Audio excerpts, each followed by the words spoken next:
கேட்கிறோம். முதலமைச்சர் அவர்கள் உடனடியாக வாய் திறக்கணும். நேற்று சுதந்திர தினம் விட்டுட்டீங்க, சரி இன்னைக்கு என்ன பண்ணிட்டு இருக்கீங்க? காலையில இன்னைக்கு இப்ப மணி 12 இதுவரையிலும் எந்தவித ஒரு அறிக்கையோ எந்தவித ஒரு கண்டனமே ஒரு நாட்டுடைய முதலமைச்சர்கள் இல்லைன்னா அப்ப தமிழர்கள் இந்த நாட்டில் எங்க போய் இருக்கிற அரசு தமிழ்நாட்டில் இருக்கிற பெரிய கட்சிகள் ஏன் வாய் திறக்கல? எதிர்கட்சிக்கு ஏன் வாய் திறக்கல? இதையும் நாங்க கேட்கிறோம். தமிழ்நாடு அரசு கள்ள மௌனம். இதையெல்லாம் குறித்து முன்கூட்டியே அப்படி ஒரு கண்டிச்சு முதலமைச்சர் 3 மாசம் ஆட்சிக்கு வந்து 100 நாள் நிறைவு செஞ்சிட்டாரு. ஒரு கண்டிச்சிருந்தா ஒரு எதிர்ப்பை பதிவு செய்திருந்தா நான் கேட்கிறேன், நீங்க மக்களால் தேர்ந்தெடுக்கப்பட்ட ஒரு முதலமைச்சர் உங்களுடைய புகைப்படத்தை கிழிக்கிறான், செருப்பால் அடிக்கிறான், உங்க முகத்துல சிறுநீர் கழிக்கிறான். இது உங்களுக்கு இதெல்லாம் பார்த்து உங்களுக்கு ஒரு கோபம் வர வேண்டாம்? ஒரு மான உணர்ச்சி வேண்டாம்? முதலமைச்சரை இதை தடுத்து நிறுத்துங்கன்னு சொல்லலாம். எங்கள் ஏழு தெரிந்தோ தெரியாமலோ இந்த நாட்டுடைய மக்கள் வாக்களித்து உங்களை நாட்டுக்கு முதலமைச்சர் ஆக்கிட்டாங்க. நீங்க தமிழ்நாட்டு மக்களுடைய முதலமைச்சர். உங்களை அவமானப்படுத்துவது ஒட்டுமொத்த தமிழர்களை 8 கோடி தமிழர்களை அவமானப்படுத்துவதாக நாங்கள் கருதுகிறோம். நாங்கள் போராடுகிறோம், நாங்கள் வழக்கை வாங்குகிறோம். நீங்க எங்க இருக்கிறீங்க?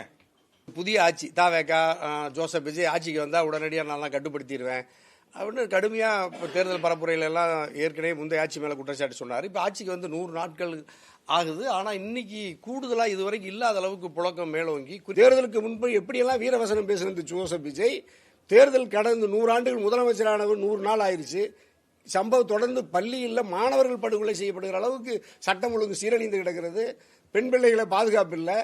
ஆனால் இவைகளெல்லாம் ஒழுங்குபடுத்துறதுல உங்களுக்கு கவனம் இல்லை. மாலையில் 24 மணி நேரமும் அரசு இல்லை. பொது வெளியில் இருக்க வேண்டிய முதலமைச்சர் எங்கே மறைஞ்சிருக்கிறீங்க? உங்களுடைய 24 மணி நேரமும் என்ன அரசியல் அல்லது நிர்வாகத்தை கண்காணிக்கிறீங்கிறதே வெளிப்படை இல்லை. அமைச்சர்கள் ஏதாவது வெளிப்படையாக சட்டமன்றத்துக்குள்ள பேசுறாங்களா?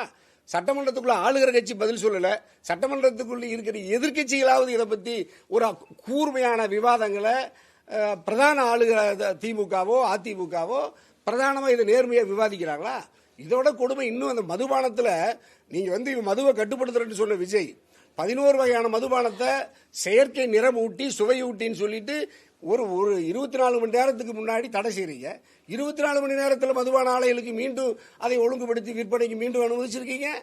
அப்ப என்ன இப்ப நீங்க திமுகவை விட அதிமுகவை விட முந்தைய ஆட்சியின் சீர்கேடுகளிலிருந்து மாற்றத்தை கொண்டு வரும்னு சொன்ன விஜய் ஒரு மாற்றத்தை கூட கொண்டு வராமல் ஏற்கனவே இருந்த சீர்கெட்டு இருந்த நிர்வாகத்தை மீண்டும் சீர்கெடுத்துகிற வாய்ப்பை தான் இந்த ஜோசப் விஜய் அரசை பார்க்கிறோம். ஆகவே இனிமேலாவது விழித்துக் கொண்டு தமிழ்நாடு அரசு, தமிழக வெற்றி கழக அரசு, ஜோசப் விஜய் சட்டம் ஒழுங்கிலையும் அண்டை மாநிலங்களில் பச்சை தமிழர்கள் 3 பேர் கர்நாடக வனத்துறையால் சுட்டுக் கொலை செய்து இருக்கிறதெல்லாம் நீங்க உடனடியாக கர்நாடக அரசை அல்லது நீங்க சட்டப்படி நடவடிக்கை எடுத்து இங்கே வழக்கு பதிவு செய்யணும்.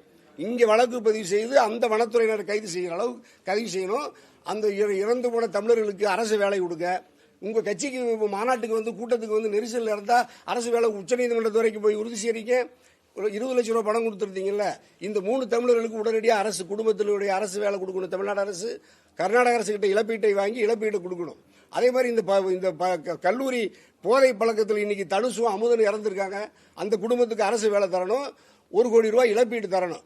அது நீங்க கல்லூரி நிர்வாகத்திற்கு அரசு கொடுக்குமான்னு தெரியும். யாராவது ஒருத்தர் கட்டாயமா அதில் கொடுக்கணும்.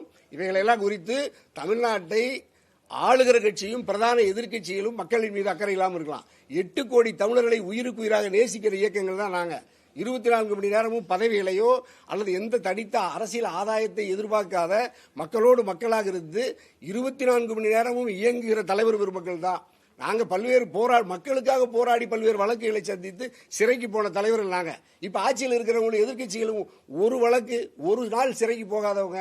இவர்கள் எப்படி நம்மகிட்ட நீதி கிடைக்குமாங்கிற அச்சம் தமிழ்நாட்டு மக்களிடம் இருக்கிறது. ஆகவே தமிழ்நாட்டினுடைய தாய் தமிழ் உறவுகள் 8 கோடி பேர் எங்களுடைய அனைத்து கட்சி இந்த மக்களுக்காக போராடுகிற அனைத்து கட்சி கூட்டமைப்பை மிக வலிமையாக ஆதரிக்கிறார்கள்.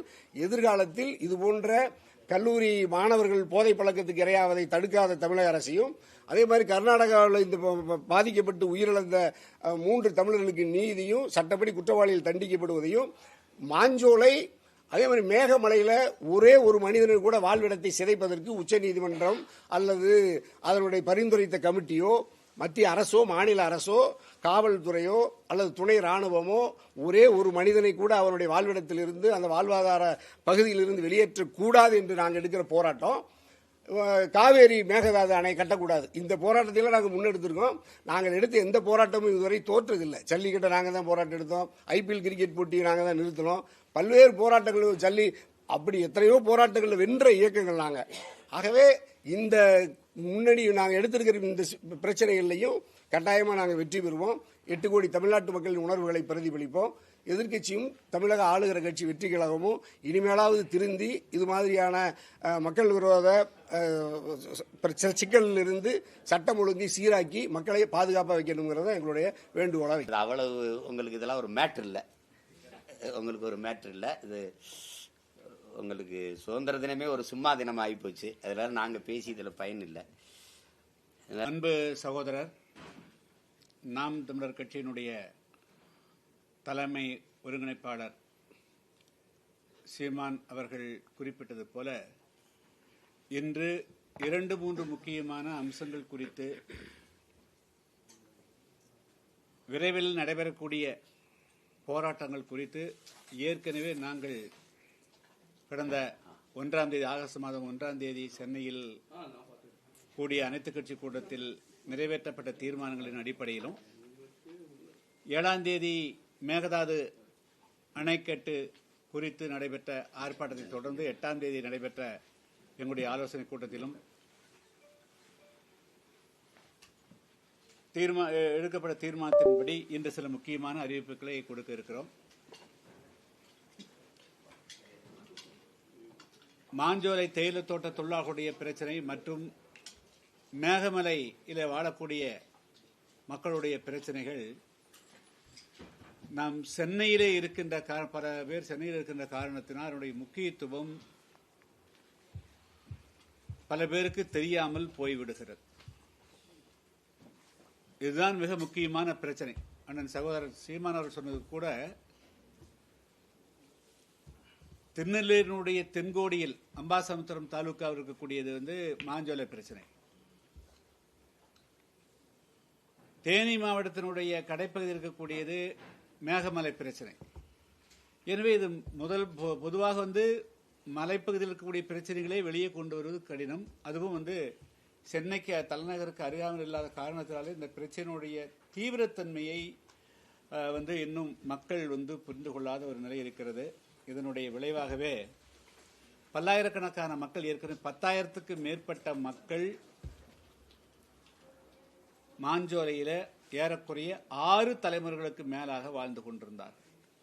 இப்பொழுது அவர்களை மெல்ல மெல்ல மறைமுகமாக துன்புறுத்தி அவர்களை வெளியேற்றி இப்பொழுது ஒரு 580 1000 குடும்பங்கள் அங்கே இருக்கிறார்கள். அவர்களுக்கு கூட குடிநீர் கொடுக்காமல், மின்சார வசதி கொடுக்காமல், போக்குவரத்து வசதி கொடுக்காம, ரேஷன் கொடுக்காம அவங்களை கசக்கி பிழிஞ்சு இப்பொழுது அவர்கள் குற்றுயிரும் கொலைன்னு சொல்லுவாங்க, அந்த மாதிரி ஒரு நிலையில் இருந்து கொண்டிருக்கார்கள். அவங்க தேயிலை தோட்டங்கள் தொடங்குவதற்கு முன்பாகவே அந்த பகுதியில் குடியேறியவர்கள். எனவே அவர்களை எந்த காரணத்தை கொண்டும் அவருடைய வாழ்விடத்தை, அவர்கள் மாஞ்சல் இருக்கக்கூடிய அந்த இடத்தை மாற்றக்கூடாது. அவர்களுக்கு அங்கேயே வாழ்வாதாரத்தை ஏற்படுத்தி கொடுக்கக்கூடிய வகையில் 2006 வன உரிமை சட்டத்தின்படி அவர்களுக்கு அந்த உரிமையை வழங்க வேண்டும் என்று வலியுறுத்தியும், அதே போல மேகமலைங்கிறது ஒரு மலை கிடையாதுங்க. அது பெரிய குளத்துக்கு மேலே அங்கே ஏறக்குறைய நூற்றுக்கணக்கான 200-300க்கு மேற்பட்ட கிராமங்களாகவே அங்கே இருக்குதுங்க, அந்த மேற்கு தொடர்ச்சி மலையில, தேனி மாவட்டத்தில். ஸோ அந்த பகுதியில் வாழக்கூடிய மக்கள் அங்கே மலைப்பகுதியில் விவசாயம் செய்து கொண்டிருக்கிறார்கள். அவர்களையும் இப்பொழுது அவர்கள் ஆக்கிரமிப்பாளர்களின் முத்திரை குத்தி அவர்களையும் வெளியேற்றுகிறார்கள். எனவே ஒட்டுமொத்த ஒரே உத்தரவில் தான் உச்சநீதிமன்றம் அந்த தீர்ப்பு கூறியிருக்கிறாங்க. எந்த சாதாரண அந்த பல்லாயிரக்கணக்கான மக்களை வெளியேற்றி அவர்களுக்கு இங்க நகர்ப்பவர்களில் எந்த இடத்துல என்ன மாற வாழ்வாதாரத்தை இந்த அரசாங்கத்தால் ஏற்படுத்தி தர முடியாது.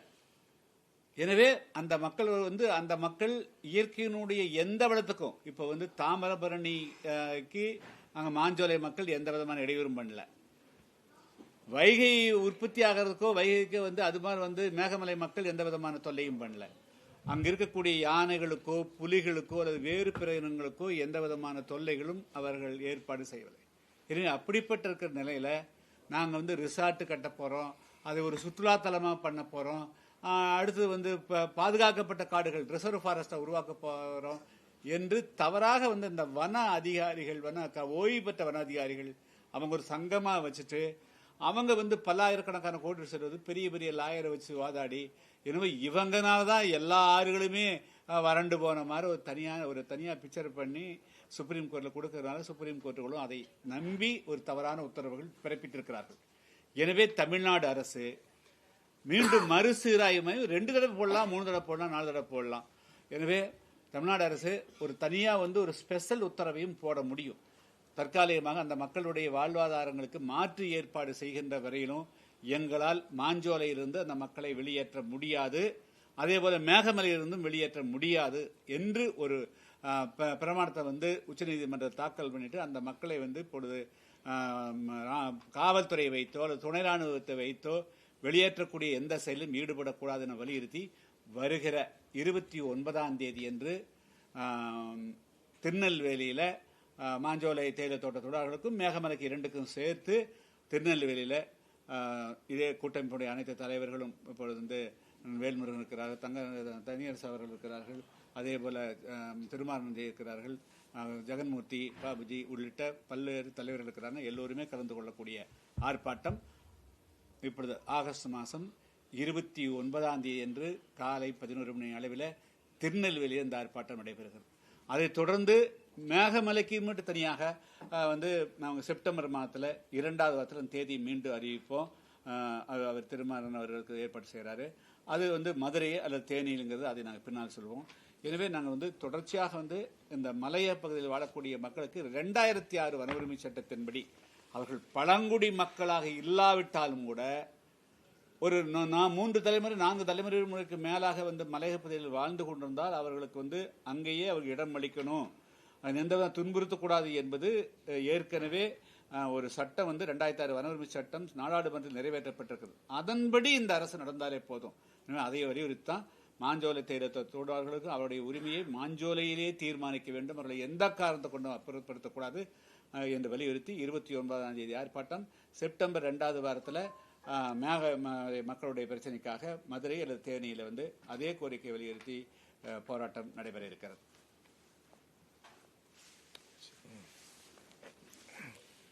அடுத்து இன்னொரு மிக முக்கியமான ஒரு பிரச்சனை, நேற்றைய தினம் தமிழ்நாட்டை தாயகமாக கொண்டு தங்களுடைய வாழும் உரிமைக்காக, வேலை மற்ற காரணங்களுக்காக கர்நாடக மாநிலத்திற்கு சென்று தங்கி அங்கு இருந்த தமிழர்களை, குறிப்பாக தங்கள் மாடுகள் காடுகளுக்கு சென்று விட்டது, அதை தேடி கண்டுபிடித்து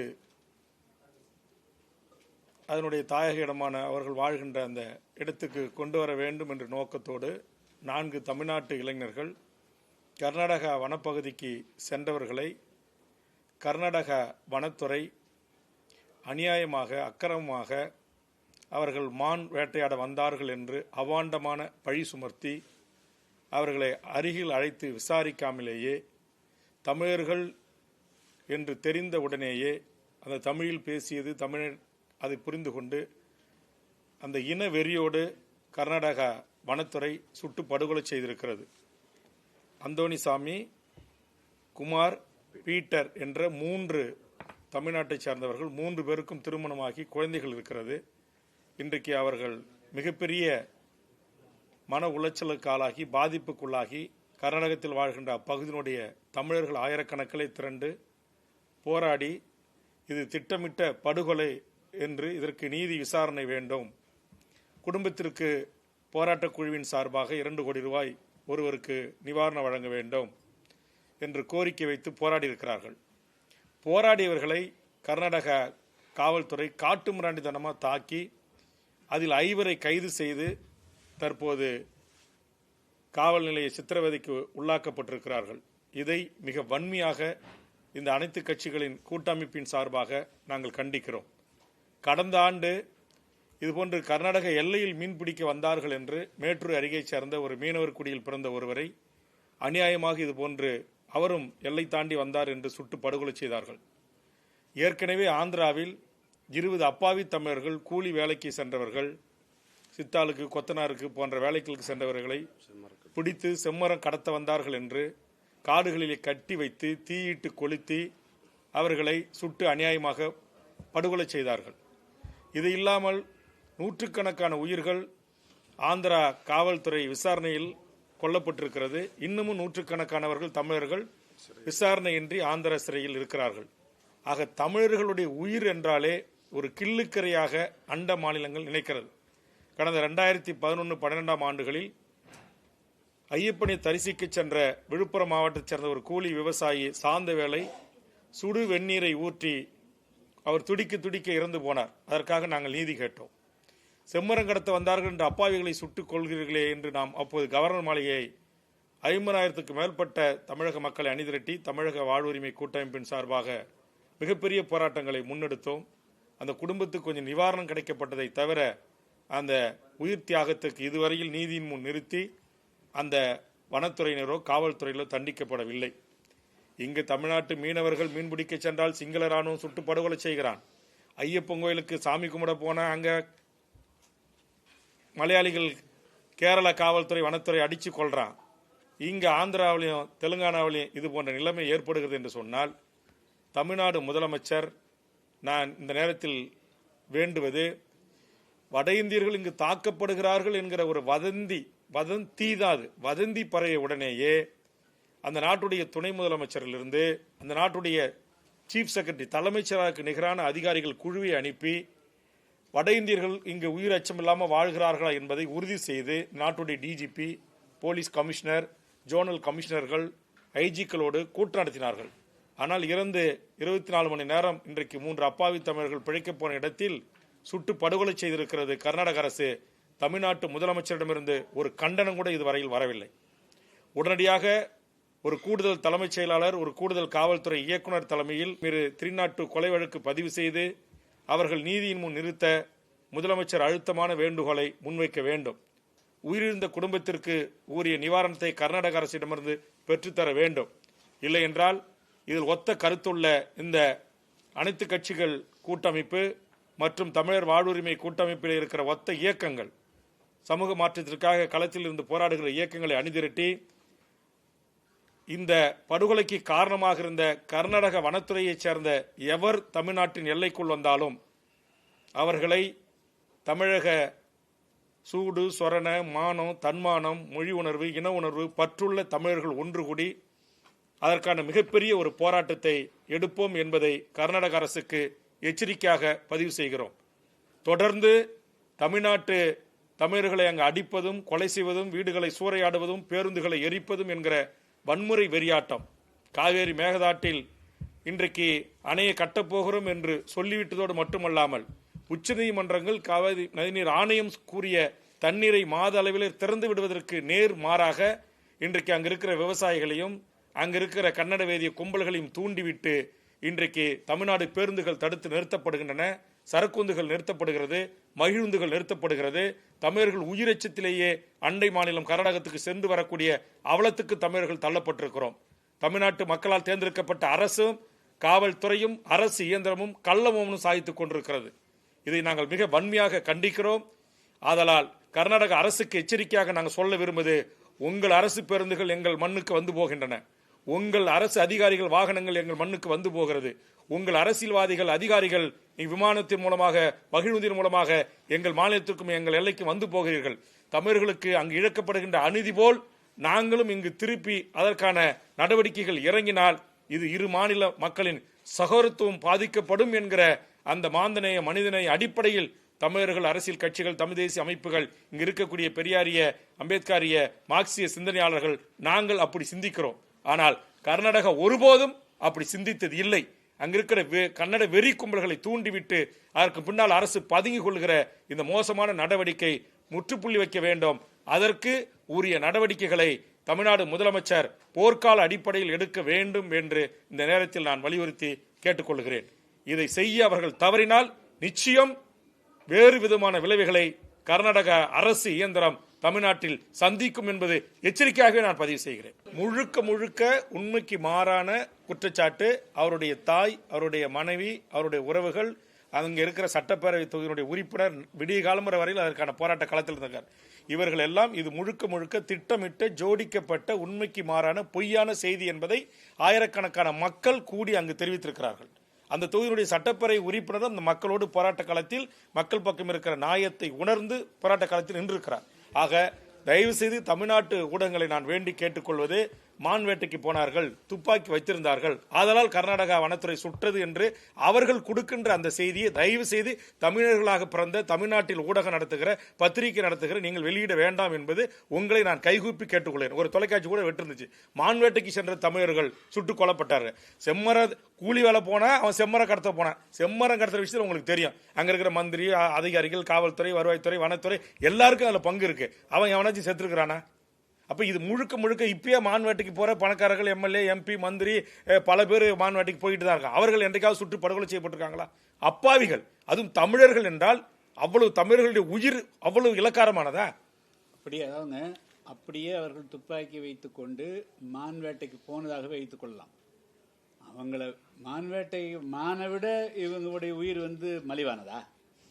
அவங்களை விரட்டி பிடிக்கலாம், கைது செய்யலாமே தவிர மான்வேட்டைக்கு போனார் என்று ஊகித்துக் கொண்டு ஒரு குற்றம் சுமத்தி அப்ப அது வேறு ஏதோ அவங்க மனசுக்குள்ள ஆன்டி தமிழ் அந்த உணர்வுல தான் அது நடந்திருக்க தவிர அவர் மானை விட அப்ப மனசு உயிர், தமிழனுடைய உயிர் மலிவா போயிடுச்சுன்னு தான் தெரியுது.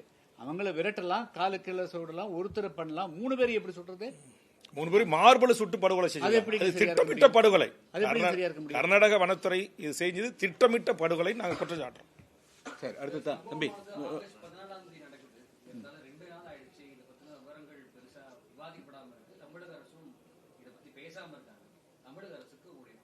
தமிழக அரசினுடைய கோரிக்கை தான் நான் சொல்றேன். முதலமைச்சர் அவர்கள் உடனடியாக வாய் திறக்கணும். உடனடியாக அந்த குடும்பத்துக்கு 2 கோடி ரூபாய் இழப்பீடும், இவர்களை கொலை செய்த அந்த வனத்துறையை சேர்ந்தவர்கள் மீது கொலை வழக்கு பதிவு செய்வதற்கு தமிழ்நாடு முதலமைச்சர் அவர்கள் உடனடியாக வாய் திறந்து அறிவிப்பு செய்ய வேண்டும். இதுக்கு உதாரணம் சொல்றேங்க. கடந்த சில மாதங்களுக்கு, வருடங்களுக்கு முன்பு வங்கி கொள்ளையர்களை இங்க நான் விசிட் பண்ணாங்க. அப்போ பீகாரில் நிதிஷ்குமார் இங்க வந்தாரா இல்லையா? அப்போ அந்த மாநில சார்ந்தவர்களுக்கு ஒரு பாதிப்பு ஏற்படுகின்ற பொழுது அந்த மாநில முதலமைச்சர்கள் இங்க குற்றத்தை பத்தி அவங்க பார்க்கல, அவர்கள் என்ன குற்றம் செய்தார்கள் என்பதான் பார்க்கல, அவர்கள் அந்த மாநிலத்தை சேர்ந்தவர்களா இல்லையான்னு தான் பார்த்து அந்த உணர்வோடு தான் அணுகுனாங்க. அதே போல தமிழ்நாடு முதலமைச்சர் அவர்களும் இந்த விஷயத்துல நீங்க தமிழர்கள் என்ற உணர்வோடு தமிழர்களை பாதுகாக்கிறதுக்கு அணுகணுங்கிறது எங்களுடைய வேண்டுகோள். உடனடியாக ஒரு மூத்த அமைச்சர் தலைமையில் கர்நாடக அரசுக்கு குழு இந்நேரம் போயிருக்கணுமா இல்லையா? நீங்க சொன்ன மாதிரி 14 நடந்திருக்கு. நேற்றுக்கு சுதந்திர தினம் விட்டுட்டீங்க. சரி, இன்னைக்கு என்ன பண்ணிட்டு இருக்கீங்க? காலையில இன்னைக்கு இப்ப மணி 12 இதுவரையிலும் எந்தவித ஒரு அறிக்கையோ எந்தவித ஒரு கண்டனமே ஒரு நாட்டுடைய முதலமைச்சர்கள் இல்லைன்னா அப்ப தமிழர்கள் இந்த நாட்டில் எங்க போய் மீன் பிடிக்க போய் செத்து போனாலும், இது மாதிரி கூலி வேலைக்கு போய் செத்து போனாலும், இந்த மாதிரி ஆடு மேய்க்கு போய் செத்து போனாலும் சுட்டு கொள்ளலாமா அண்டை மாநிலங்கள்?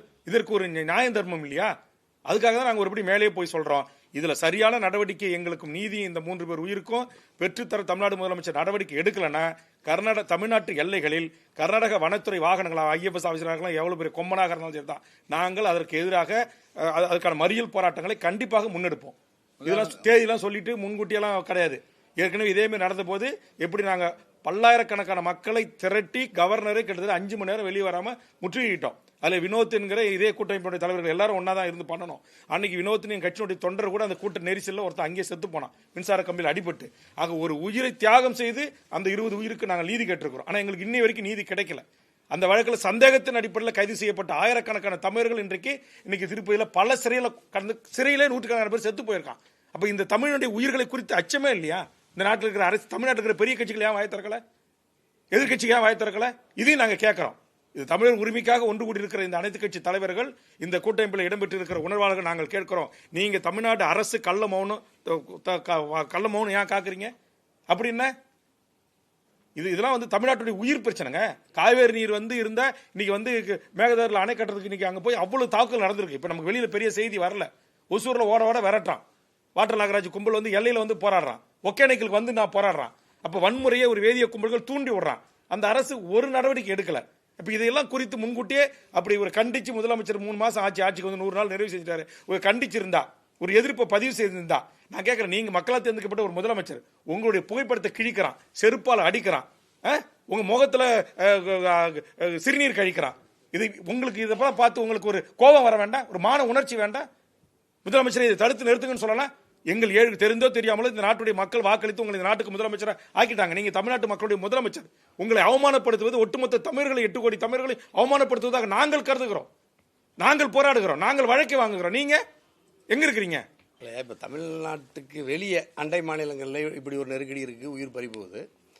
தமிழ்நாட்டுக்குள்ள போதை புழக்க கலாச்சாரம் மிக வேகமாக பரவி இருக்கு. அது இந்த புதிய ஆட்சி தாவேகா ஜோசப் விஜய் ஆட்சிக்கு வந்தால் உடனடியாக நான் கட்டுப்படுத்திடுவேன் அப்படின்னு கடுமையாக தேர்தல் பரப்புரையில எல்லாம் ஏற்கனவே முந்தைய ஆட்சி மேலே குற்றச்சாட்டு சொன்னார். இப்போ ஆட்சிக்கு வந்து 100 நாட்கள் ஆகுது. ஆனால் இன்னைக்கு கூடுதலாக இதுவரைக்கும் இல்லாத அளவுக்கு புழக்கம் மேலோங்கி குறிப்பாக பள்ளிகளில் கன்னியாகுமரி மாவட்டத்தில் பெண் குழந்தைகள் வகுப்பறையில் அரசு பள்ளியில் பெண் குழந்தைகள் மது அருந்துறதை பார்க்குறோம். எவ்வளவு பெரிய சமூக சீரழிவது தாய் தமிழ் சமூகத்தில். பள்ளி கல்லூரிகளில் ஒழுக்கமும் நீதியும் முதன்மையாக கற்பிக்க வேண்டிய இடத்துலையே மது அங்கே அவ்வளோ தாராளமாக கிடைக்கிறது மிக ஆச்சரியமாக வியப்பாக இருக்குது. இதுவரைக்கும் நம்ம தமிழ்நாட்டு சமூக அரசியல் சூழலில் இல்லாத ஒன்று. அதே மாதிரி நேற்று கோவையில் இந்துஸ்தான் கல்லூரியில் 3-4 நாட்களாக இந்த பெரிய அளவில் நம்ம அந்த அமுதன் அந்த அழகான தம்பி அந்த பெற்றோர்கள் அவ்வளோ அழகாக கோவை ஒரு அமைதியான பகுதி அந்த கல்லூரி ஒரு ஒரு பிரபலமான கல்லூரின்னு இந்துஸ்தான் கல்லூரியில் கொண்டு போய் அந்த தம்பியை சேர்த்துனா 3ஆம் ஆண்டு மாணவன். அதாவது இப்போ 20க்கும் மேற்பட்ட மாணவர்களால் ஒரு மாணவர் அடித்து கொலை செய்யப்படுகிறார். இதுவரைக்கும் நமக்கு எந்த ஒரு வெளிப்படையான நீதி இல்லை. பிரதான சட்டமன்றம் நடந்துகிட்டு இருக்கு. சட்டமன்றத்துக்குள்ள சட்டம் ஒழுங்கு குறித்து எதிர்க்கட்சிகள் வினா எழுப்பினால் நம்மை போன்ற கூட்டணி கட்சி தலைவர்கள் வினா எழுப்பினால் இப்போ வரைக்கும் அரசினுடைய வெளிப்படையான ஜோசப் விஜயனுடைய அரசு எந்த பதிலும் தரல. இன்னும் முழுமையாக அனைத்து குற்றவாளிகளும் கைது செய்யப்பட்டார்களான்னு தெரியல. சம்பவத்துக்கான காரணத்தையே அரசு மறைக்குது. இதை விட பெரிய கொடுமை இது. சம்பவத்தினுடைய காரணம் இப்போ என்ன, நீங்கள் அங்கே போதை பொருட்கள் அங்கே புழக்கத்தில் இருந்துச்சு, அமுதன் தம்பி தான் அதை வந்து கல்லூரி நிர்வாகத்திடம் அல்லது காவல்துறைக்கு சொன்னார். அதை குறித்து விசாரணை நடந்ததாகவும் நம்ம கேள்விப்படுறோம். ஆனால் அதையெல்லாம் அதாவது அந்த செய்தியை நிர்வாகத்துக்கு சொன்னதுக்காக காவல்துறைக்கு சொன்னதுக்காக அந்த தம்பி அடித்து கொலை செய்யப்பட்டிருக்கார் என்றால் அது மேல அங்கு பெரிய அளவில் நீதி இல்லை. அது மிக சாதாரணமாக பள்ளி கல்வி அமைச்சர்கள் சட்டமன்றத்துக்குள்ளேயே அது சாதாரண ஒரு குழு மோதல் என்று சொல்லி கடந்து போறதை பார்க்குறோம். அந்த நிர்வாகமும் அதை முழுமையாக வெளிப்படையாக சொல்லாத பார்க்குறோம். அது மிக வன்மையாக நாங்கள் அனைத்து கட்சி கூட்டமைப்பு அதை வன்மையாக கண்டிக்குது. அதே மாதிரி இப்ப திருவொற்றியூர்ல 2 நாட்கள்ல நேற்று வகுப்பறையில் தனுஷ் வந்து அதுவும் கஞ்சா போதை பொருட்கள் 30 பேர் கொண்ட கும்பலால அடித்து கொலை செய்யப்பட்டு இன்னைக்கு பெற்றோர்கள் கதறதை பார்க்கிறோம்.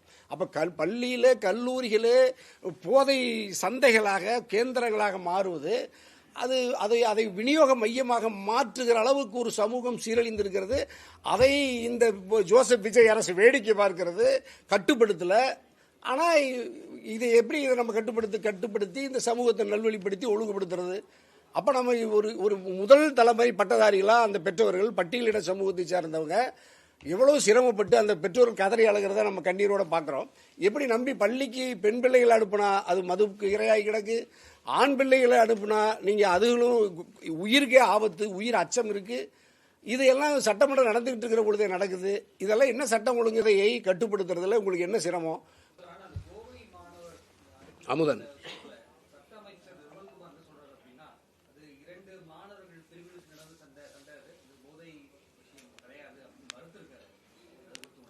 என்ன சொல்ல வர்றாங்க? தமிழ்நாட்டுல எல்லாத்தையும் தான் அவர் இல்லன்ற மாதிரி அப்படின்னா அந்த மாணவர் இறந்தது வந்துட்டு 2 கேங் கூட சண்டை அப்படிங்கிறாரு. அவங்க எதை வச்சு ஆய்வு பண்ணாங்க? எதை வச்சு ஆய்வு பண்ணாரு அவரு? இல்ல அதுதான் பெரிய அதுவும் சட்டத்துறை அமைச்சரையா இப்ப நீங்க திமுகவை அப்படி பண்ண அப்படி நீங்க கேள்வி கேட்டு பதில் சொல்ல வேண்டியவரே முதலமைச்சருங்க. இது இஸ் லா அண்ட் ஆர்டர். ஒரு மரணம் வந்து ஒரு கல்லூரிக்குள் நடந்திருக்குது. ஒரு மிகப்பெரிய 20 பேர் கொண்ட கும்பல் போய் தாக்கி ஒரு பண்ணிக்கிறாங்க. 2 பேர் சமமா இவர் ஒரு படம் வச்சிருந்தாரா, அவர் படம் வச்சிருந்தாரா? 2 வீலர் போய்க்கிறாரு அமுதனும் இன்னொருத்தரும் அஜீஸும். அஜீஸை இறக்கி விட்டு போட்டு அமுதனை மட்டும் அடிச்சு கொண்டு வந்துக்கிறாங்க. இது எப்படி வந்து கோஷ்டி பெரிய குழு மோதல் வர முடியும்? அவர் குறிப்பிட்டு தாக்கப்பட்டிருக்கிறார். அதை வந்து இதுக்கு வந்து சரியான பதில் சொல்ல வேண்டிய இடத்தில் இருக்கக்கூடியவர் தமிழ்நாடு போலீஸ் துறைக்கு பொறுப்பேற்றிருக்கக்கூடிய தமிழ்நாடு முதலமைச்சர் விஜய் அவர்கள் தான் சொல்லணும். தவிர பள்ளிக்கல்வித்துறை அமைச்சர், அப்புறம் மீன்வளத்துறை அமைச்சர், அப்புறம் சுற்றுலாத்துறை அமைச்சர், இதெல்லாம் வந்து அப்ப அந்த தன்மையை அந்த சீரியஸ் அதனுடைய முக்கியத்துவத்தை மழுங்கடிக்கிற வேலை தான். அதை விட 10 மடங்கு கூடியிருக்கு. ஆகவே நீங்க அமுதன் இதுல கூட நீங்க குழு மோதல் அப்படின்னா இப்ப அமுதனோட குழு யாரு? அமுதனோட குழு தாக்குதலினால இன்னொரு குழுவில் பாதிக்கப்பட்டது யாரு? பதில் இல்ல. என்ன காரணத்துக்காக அந்த படுகொலை நடந்துச்சு இதுவரைக்கும் நிர்வாகம் சொல்லல, காவல்துறை சொல்லல. தகவல். ஏன்னா இது மாதிரி அங்க கஞ்சா விநியோகம் நடந்துட்டு இருக்கு அப்படின்றத இவனுக்கு தெரிஞ்சு இதை கல்லூரி நிர்வாகம் கூட்டு இவனை விசாரிச்சு இவன் கல்லூரி நிர்வாகத்துக்கு ஸ்டேட்மெண்ட் கொடுத்திருக்கான். காவல்துறைக்கு அந்த தகவல் சொல்லப்பட்டிருக்கு, காவல்துறையும் கூட்டு விசாரிச்சிருக்கு. ஆக இது முழுக்க முழுக்க அங்கு அந்த பகுதியில் வித்த போதைப் பொருள் கஞ்சா உள்ளிட்ட நவீனமான போதைப் பொருள்களை இங்கே அதிக அளவில் பயன்படுத்துறாங்கிறது இப்போ அந்த பகுதியை சார்ந்த பொதுமக்களே பேட்டி கொடுத்துருக்காங்க. இங்கே போதை கலாச்சாரம் நிறையா இருக்கு, மயக்கம் மட்டும் விழுறாங்க, அடிச்சுக்கிறாங்க, சண்டை போட்டுறாங்க அப்படின்னு. இப்போ நீங்கள் தொலைக்காட்சி சமூக வலைதளங்களை பார்த்தாலே எங்க மட்டும் ரோட்டில் பஸ்ஸுக்கு ஏற்ற மாதிரி படுத்துக்கிறான், காவல்துறை அதிகாரி அடிக்கிறான், பொதுமக்களை வெட்டுறான், துரத்தி வெட்டுறான். உங்களுக்கு தெரியும், இப்போ இங்கே கல்லூரி மாணவர்களே உங்களுக்கு நம்ம சென்ட்ரல் ரயில் நிலையத்தில் ஒருத்தவங்க துரத்தி போய் வெட்டுறாங்க. இப்போ நேற்றுக்கு திருவொற்றியூரில் நடந்தது அப்படிதான். ஆக மிகப்பெரிய ஒரு போதை மாபியாக்கள், போதை கலாச்சாரம் இன்னைக்கு தமிழ்நாட்டில் எந்த ஆட்சி காலத்தில் இல்லாத வண்ணம் இங்கே கொடிகட்டி பறக்கிறது. அதனுடைய வெளிப்பாடு தான் இன்னைக்கு மனித உயிர்கள் இன்னைக்கு மலிவற்றதாக மாறி இருக்கிறது. அதனால கண்டிப்பா இதுக்கு பொறுப்பான முதலமைச்சர் கண்டிப்பா அவர் இது மீது கடுமையான நடவடிக்கை எடுக்கணும். இதுக்கு ஒரு பதிலை முதலமைச்சர் தான் சொல்லணும். ராஜ்மோகன் சொல்றதையோ சம்பந்தப்பட்ட நிர்மல்குமாருக்கோ அது பொறுப்பு இல்லை. அந்த இன்டெலிஜென்ஸ் ரிப்போர்ட் உள்ள சட்ட ஒழுங்கு எல்லண்டோவை மெயின்டைன் பண்ற இந்த நாட்டுடைய முதலமைச்சர் தான் இதற்குரிய பதிலை சொல்லணும். நன்றி. Okay, thank you. கர்நாடகா தமிழ்நாட்டுக்கு எதிராக மேகதாண்டு காட்டுறாங்க, தமிழர்கள் எதிர்த்து போராடுறாங்க. கர்நாடகாவில் 3 பேர் சுட்டு கொண்டு இருக்காங்கல்ல, இந்த வன்மத்தை வச்சு கூட செய்ய வாய்ப்பு இருக்குங்களா? அந்த மாதிரி இல்ல இருக்கும். இவங்க மேகதாட்டு அருகில தான் இது நடந்திருக்கு. அதனால மேகதாட்டு அருகே யாரா வந்தாங்களா தமிழர்கள் அப்படின்ற அடிப்படையில் கூட ஒரு அச்சத்தை உருவாக்குறதுக்காகவே கூட இந்த திட்டமிட்ட இந்த படுகொலையா கூட இது இருக்கலாம். அதனால கர்நாடகா செய்யறது மேகதாட்லயும் அநியாயம் அக்கிரமம், நமக்கு உச்சநீதிமன்றம் காவேரி நதி யாரை சொல்லியும் தண்ணீர் திறந்து விடுறது அநியாயம் அக்கிரமம். இந்த மாதிரி பேருந்துகளை கொளுத்துறது, தமிழர்களை அடிக்கிறது, வீடுகளை தீக்கரையாக்குறது, உச்சநீதிமன்றம் கடந்த காலங்களில் பாதிக்கப்பட்ட மக்களுக்கு வழங்கிய நிதியை தர மறுக்கிறது, இது முழுக்க முழுக்க ஒரு இன வெறியுடன் தமிழர்களை கர்நாடக அரசு கையாளுகிறது. இனியும் நாங்கள் பொறுக்க முடியாது. இதற்கான ஒரு கவுண்டர், இதற்கான ஒரு எதிர்வினையை தமிழ் சமூகம் ஆற்றும். தமிழ்நாட்டில் இருக்கிற ஒத்த கருத்துள்ள அரசியல் கட்சிகள், அமைப்புகளை அணிதிரட்டி விரைவில் இதற்கான தக்க பாடத்தை நாங்கள் கர்நாடகத்துக்கு பூட்டுவோம். இனியும் பொறுப்பதற்கு இல்லை. எத்தனை உயிர்களை நாங்கள் பலி கொடுப்பது சொல்லுங்க? தமிழ்னா செத்துக்கிட்டே தான் இருக்கணுமா? எங்க வீடுகள் என்ன எழுவிடாதான் இருக்கணுமா? அப்ப இதுக்கு ஒரு முடிவை நாங்க கட்டுவோம்.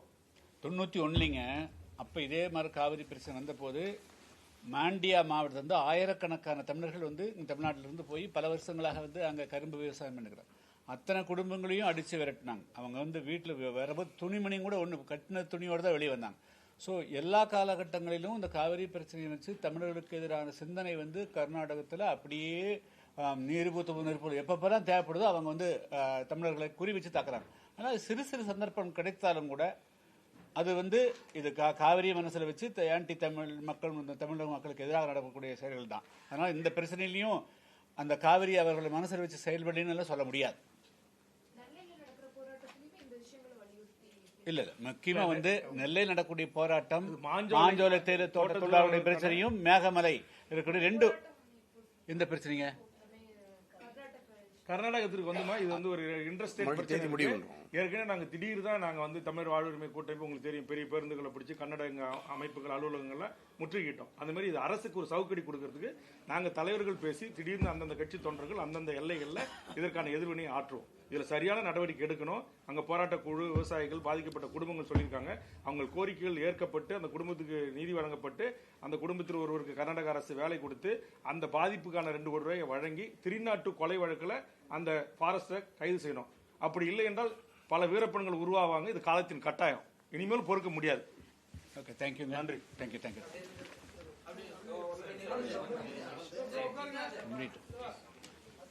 இல்லை அவங்க போகட்டுமா? இல்லை அவங்கள வச்சுட்டே வா.